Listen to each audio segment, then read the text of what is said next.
Hi, Bashar. To you, good day. How are you doing? Perfect. And you? I'm doing perfect also.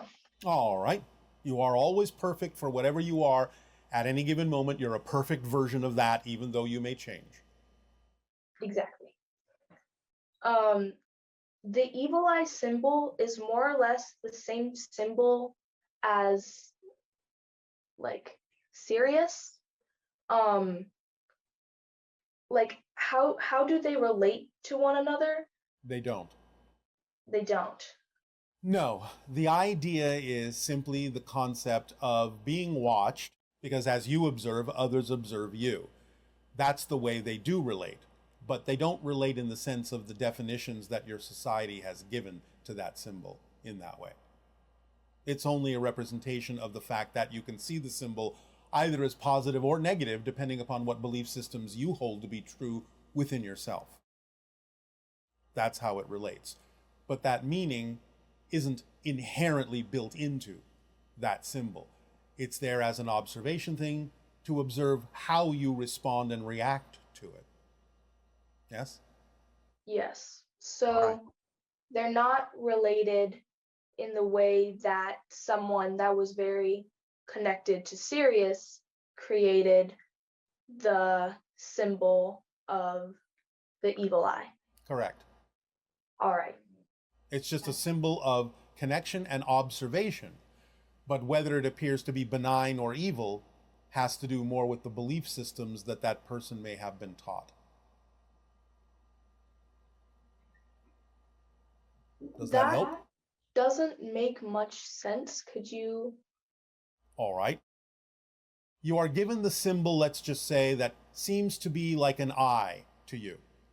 And if we're telling you that that eye is observing you, watching you, seeing what's going on, but also the vibration of that eye may be causing certain beliefs within each person to rise to the surface of their consciousness and be expressed, well, those that might hold on to some fear based beliefs or negative beliefs in their unconscious mind may interpret the symbol negatively and say it's an evil eye that could control me or do damage to me, while others who may be more inclined to look at things more positively will simply see it as a connection to those who are looking over you, watching over you, observing you for more neutral or positive reasons. So the vibration of that symbol as an eye, interpreted as an eye, can be taken either positively or negatively based on what belief systems are within the person doing the observing. Does that make sense? Yes. Thank you. You're welcome. Will that That do? one. Thank you for this, and it was very nice to speak with you again. And you as well. Good day. Good day. Hi, Good day. good day. I have a question. Yes. It was 2 nights ago, I think. It was an odd experience because I heard an alarm and I just woke up in the middle of the night and I heard an alarm. Yes. Um, Was it between 3 and 4 a.m. or a different time? Probably. I just maybe thought it was a different time. Okay. Well, it might have been. Yeah. What are you asking? I'm asking, is it like an ET or something? Or Well, was it just me waking up? it might have been something from your guides to alert you, not necessarily negatively alarm you, but to alert you to something that was going on in your consciousness or in the encounter you might have been having when you were out of your body. So it might have been something for the purpose of bringing your attention to something. We can't necessarily say what at this particular point, but it seems to be something that would be getting your attention, to bring your attention to something important at that time, to pay attention to something. All right? It may happen again. And thus you may build more familiarity with what it is actually attempting to get your attention to pay attention to. Yes. So next time it happens, look around the room, see if you can sense or see something going on, or look outside your window, see if you can see or sense something going on that might be unusual. But it's attempting to get you to pay attention to something at a certain timing. All right? Yes. All right. Does that help? Yes. All right. Anything else? Yeah. All right. What? And I just forgot. All right. Well, Okay. pleasant dreams to you. You too. Always. Thank you. Oh, Yes, you remember? yes. Is there anything that could help me have more connection with ETs? Follow the formula that we share with everyone. Synchronicity will bring you exactly what you need in perfect timing. Just have the intention to be open to those connections. Synchronicity will bring them to you. And this may be connected to that, what we've already discussed to some degree. Yes. Thank you. You're welcome. That is all. All right. Good day. Good day. Hi, Bashar. Chris from California again. I'm wanting to understand more clearly this idea that the structure of existence never changes, only our perspective and experience of that structure changes. Can you walk us through that idea in a new or more detailed way so that we can get a fuller understanding of it? Thank you. Yes, although this may require a visual representation if you have access to it. I'm going to describe an object. It is known by a few different names. One of the names is a blivet, B-L-I-V-E-T. This is an optical illusion object. It is defined generally as an elongated form that has what appear to be 3 round prongs on one end and simply 2 squarish ones on the other end. It is what you would call an impossible object to exist in 3 dimensions. It's a higher dimensional form.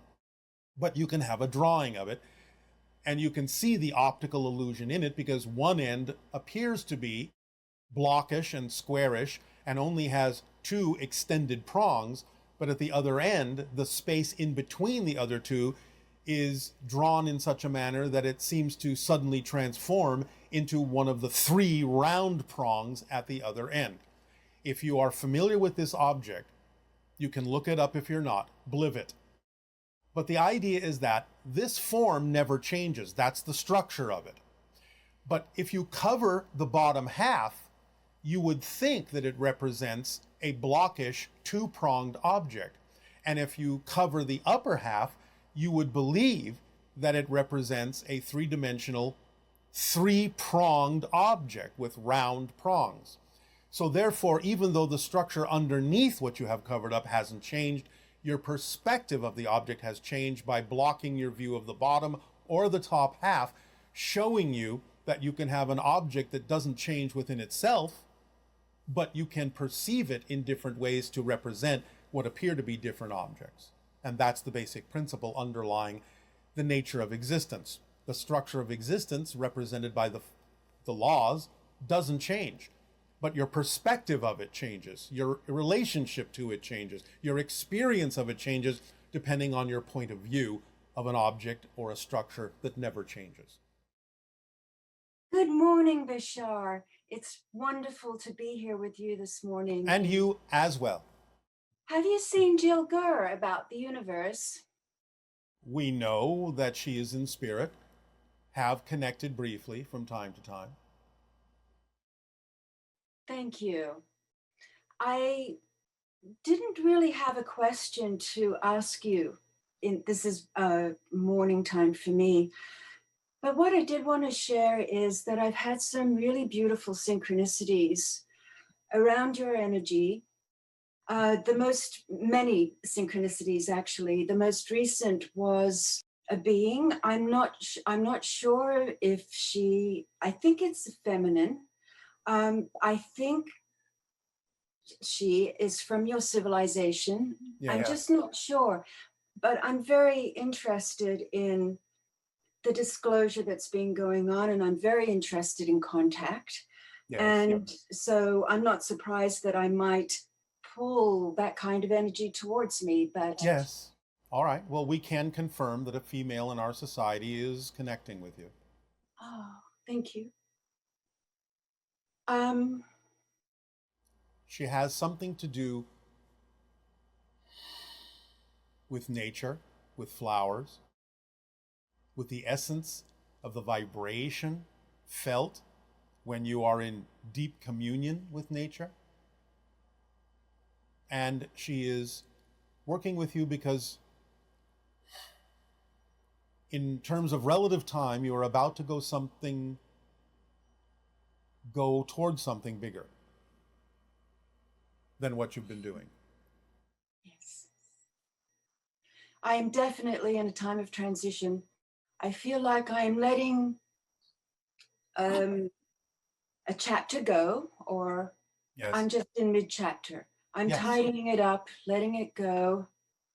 I would be happy to have already completed it, but it's okay because I do realize there's a process to it. But I'm Yes. almost finished, and I'm Yes. clearing my plate. And this is why we can sense that you're about to embark on something bigger.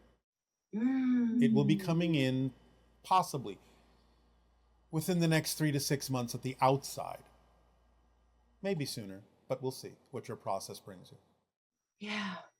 But within 3 to 6 months, look for something being presented to you synchronistically that would allow you to embark on something bigger. How beautiful. I've been feeling that would be lovely to experience. All right. Because I have been working it's a paradox. I've been working, it feels like in a more confined area physically. Yes. Yet. You need to expand. Yes. And internally, there's been expansion, and creatively. But the outside will reflect the inside soon enough. Yeah. Anything else? No, not really. Just to really share with you my absolute appreciation for everything that you are. A deep appreciation for you as well. Our unconditional love to you. Aveo. Aveo. What you have chosen the theme to be.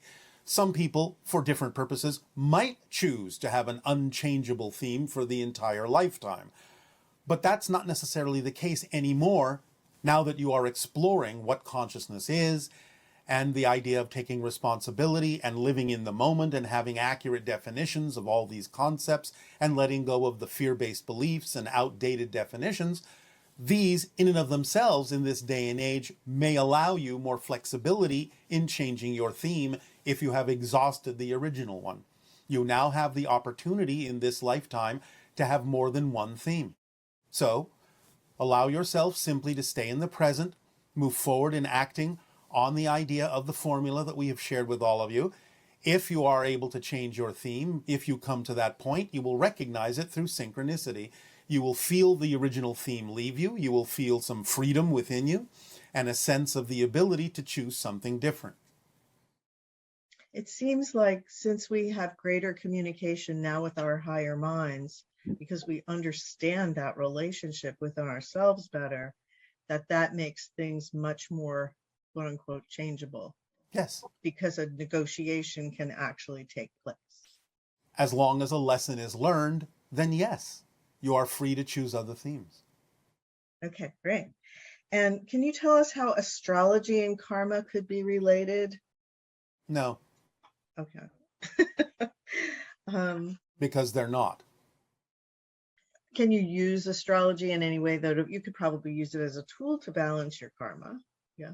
You can use it as a permission slip, like any permission slip, to again allow yourself to use karma to balance yourself, but to say to balance your karma is again misleading. You're not balancing your karma. Karma is the balancing act. Okay. So, oh, and do we have a choice about our next lifetime? Yes. Do we make that choice once we're in spirit, right? Sometimes you can make it when you're still in physical reality, though you usually allow it to happen when you are in spirit, because there's more flexibility, more awareness, more understanding of what you have learned from the physical experience, and more opportunity to apply that to the next choice you may make.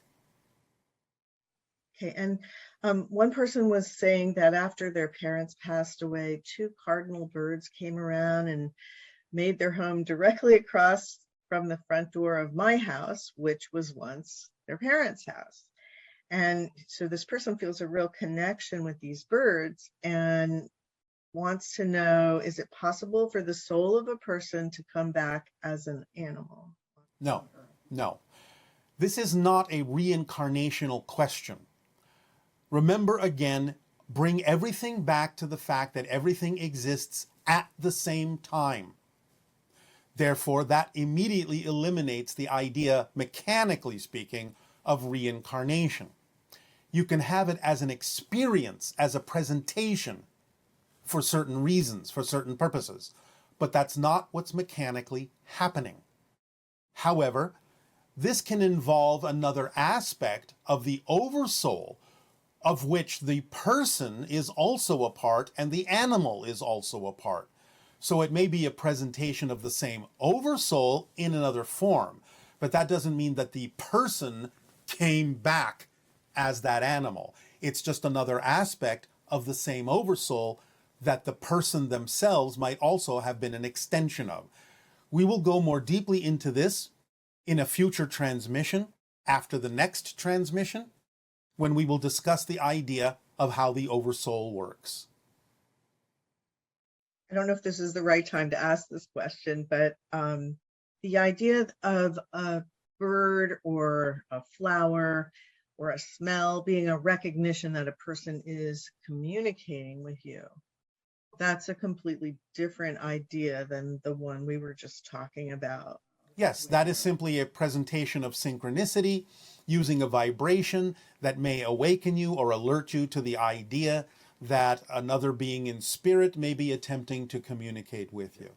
Right. So rather than the idea of, oh, that's my parents reincarnated, it's more like when you're seeing those birds, they're actually triggering you to know you're having a communication. It can be that, but as I said, it doesn't necessarily just have to be that. It can actually be not only a message or a signal, but it can actually be an extension of the same oversoul that the person was an extension of too. I'm simply saying that's another option. Okay. And there's a lot of feelings about staying in your excitement and how to get back into that when you're experiencing a lot of loss or grief or negative things keep happening, or even though you try to stay neutral, those challenges of how do you balance yourself so that you can feel the inspiration again that comes from your excitement? As we have said, the first thing you must do is accept what's happening, as there being a reason for it happening. So if you're experiencing those challenges, own them and ask yourself what your beliefs have to be in order to generate what you're experiencing, because it can't be otherwise. You can only experience what you believe you can experience. And if you believe you need to experience a challenge in that way, as a loss or something that seems challenging in a negative way, then you must believe that you're getting something out of doing it that way. You must be learning something. So by owning it and by asking yourself, what are you getting out of remaining in that belief system that's generating the experience in this particular way, then you can, with honesty, go deeper into your self-investigation. Remember, know thyself. And the deeper you go into why you have a belief, that is making you experience these things, why you're holding on to that belief to keep experiencing things in that way, will illuminate what it is you think you're getting out of doing that, why you won't let it go, and it can give you much deeper insight into how to free yourself of it by realizing that by letting it go, you may actually have a much stronger connection and a much more positive experience of what it is you're exploring as a relationship to other people or other places or other things. So when negative emotions come up when someone's following their excitement, such as feeling very intense anxiety and insecurity, Remember, that's what's supposed to happen. The reflective mirror tool in your passion brings your attention to belief systems within you that are out of alignment with your passion. So the fact that those things come up should excite you. That's part of your excitement, because now you have something to work with, and now you can realize that you can let something go that doesn't serve you, and that adds to the energy and momentum of your passion. So it's all right to feel those things and own them, but recognize that's why they come up, because they're bringing your attention to something you didn't realize was there, and now that gives you the opportunity to work with it and let it go, and that is an exciting prospect.